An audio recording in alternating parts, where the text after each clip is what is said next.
So the audio, right? Hey guys, you guys come on in, come on in, come on in. All right, everybody get this thing started.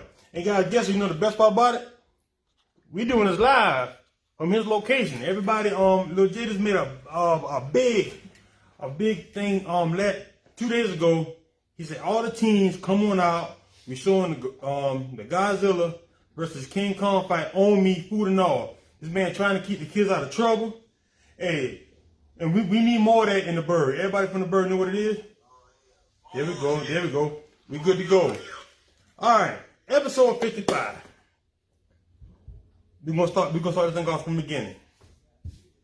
Who is okay, what we call it? Cause I know you're Lil J. What we gonna call you today? You call me Obilla. Obilla. Who is Obilla? Just call me whatever you want to call me, cause you know me by all my names. Yeah. We gonna bet. We gonna get into that too. We gonna stop. Who is Obilla? Who is Obilla? Where's Obilla from?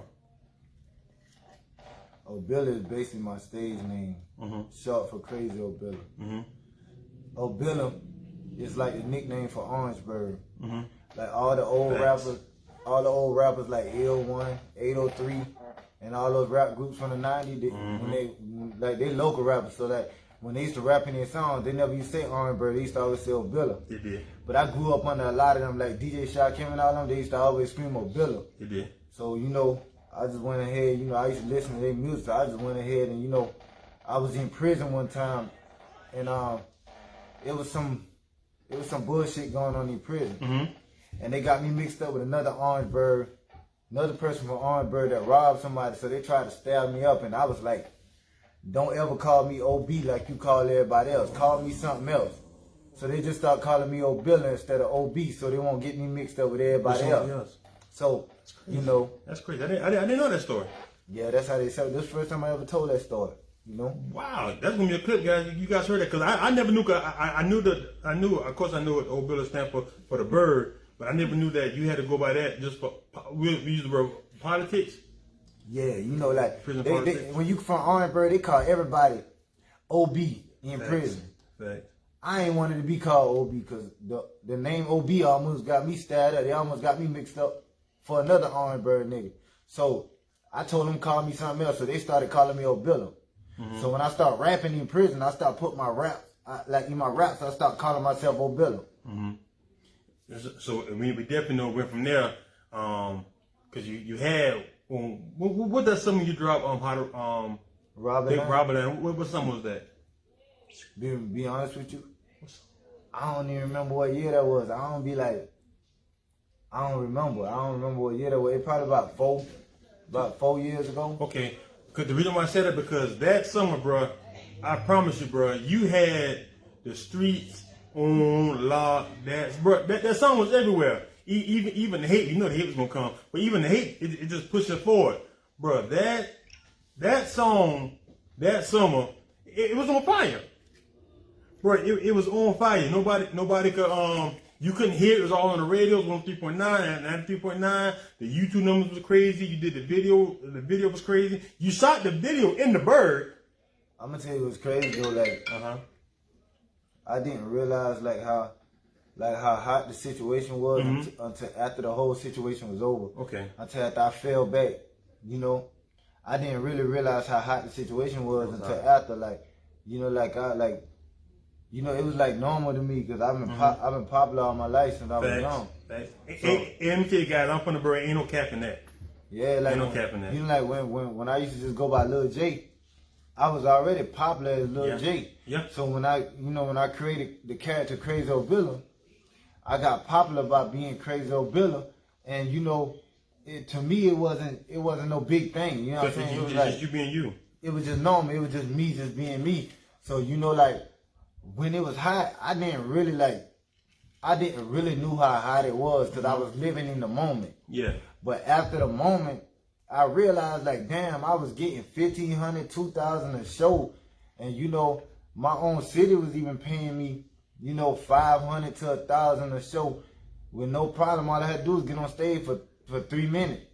Just rap that song. Yeah, but to me it wasn't as big as what everybody else. Everybody else saw thing. That's why it was so easy for me to back out because I love music, but I didn't care for what came behind the game. Okay. And so this is my thing, cause so like you saying that, cause I guess you saying because when you live in the moment, you don't see what everybody else see. You just know you grind and you putting the work in, you making it do what it do. But bruh, let me tell you something. Even when my kids, little Jacob, we got kids that's 14, 15, Right. 16.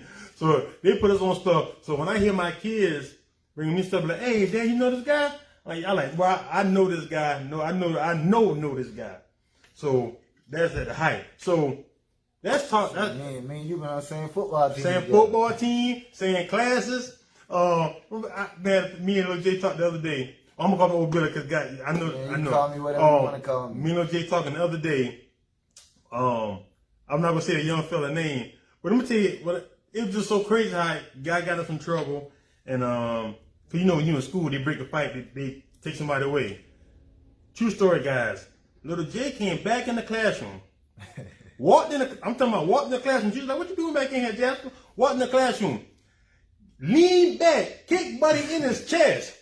I never forget it. Buddy's in the desk, kicked Buddy in his chest, got some licks off, and went back out. He already just got, I don't know if it's the suspend out ISS for the day. Came back in there. Nah, they had me in school suspension. Okay, in school suspension. And at Clark Middle School, you can go to the bathroom. I was so small, I sneak out of I jumped through one and sneak out of in-school suspension. And I went back to get my man because they wouldn't let me fight him.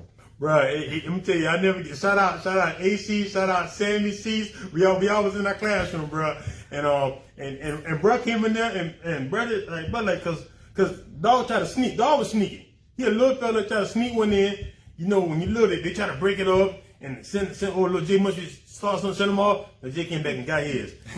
That's the ultimate lick back. Okay, so that talk about that's a crazy. That's a real story. Let's talk about your born date. Let's talk about mom and daddy. You know what I'm saying? Let's give the old lady, old man, their props. I was born June 3rd.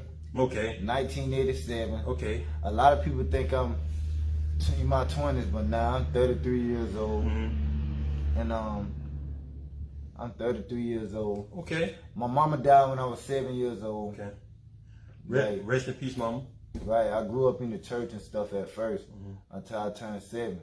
Then when my mama died, my whole life changed. You feel me? My daddy was already in the feds. He was a drug dealer. So he was going in the feds for like years, for a long time. Okay, so he grew up. So mama died. So when mama died, who kind of stepped in and we got it. My aunt came from New York. Okay. My aunt took custody of me and my brothers and sisters. Okay. The rest of my mama got 9 kids. My other brothers and sisters, they ended up splitting up. They went with their daddy or whatever. Now, me and my little brother, we was left with my aunt though. And we went through a lot, living in the house. My aunt, she was an alright person, All she ever did was fuss a lot. But the people around us, they started abusing us, beating us all type of ways, choking me till I taste nothing but blood. See? Stuff like that. So yeah, I went through abuse growing up. See, guys, that's the purpose of the interviews. See, guys, we see the little J now, and my thing is about what I love about little J is he doing his rap thing, but he's also an entrepreneur. He has a store. We be at one of his places right now. We be at the pop-out event where he's been throwing teen parties. He's been getting these teens out of trouble because it's been too much going on right now. He's getting these teens out of trouble, giving them a safe place to come. He's breaking up beefs. My man has his own clothing store. You know what I'm saying? He is the epitome of what we say we want the new black man to be. Went through his trials early, then got out. I will give my man his flowers, but here to smell them right now. You guys hit the like and share button. All right, so I'm sorry to hear, but I didn't even know about the abuse part. Let me tell you something, bro. Everybody from the Berg know, bro. Y'all got a big family, bro. I got a big family, and shout out to my best friend Q. Actually married Lil J niece. Married Lil J niece. So there's 9 of y'all. You go through your separate things. So I met Lil J in middle school. So in middle school, would you say that?